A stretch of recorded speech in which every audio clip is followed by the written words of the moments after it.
ശംസുൽ ഉലമ വിരിച്ച സമസ്ത, ശകലം ഇളകാത്തൊരവസ്ഥ.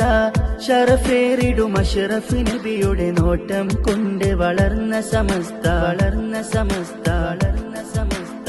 മഅരിഫത്തിൻ അസ്റാറ് രുചിച്ച, മഹതുക്കളെ നോട്ടം പതിച്ച, മഹാരാജ അധിപതി സ്വമതവൻ അതിശയമാക്കിയ പുണ്യ സമസ്ത, പുണ്യ സമസ്ത, പുണ്യ സമസ്ത. ബിദ്അത്തിൻ ഭീതി പടർന്നാൽ ഉദികത്തും പുണ്യ സമസ്ത. മതവിധികൾക്കെതിരെ തിരിഞ്ഞാൽ ഇടപെടും തീയാണ് സമസ്ത. ആകാശച്ചോട്ടിലെ അറിവിൻ തട്ടകമാണ് പുണ്യ സമസ്ത. ശംസുൽ ഉലമ വിരിച്ച സമസ്ത, ശകലം ഇളകാത്തൊരവസ്ഥ. ഷറഫേറിടും അഷ്റഫ് നബിയുടെ നോട്ടം കൊണ്ട് വളർന്ന സമസ്ത, വളർന്ന സമസ്ത.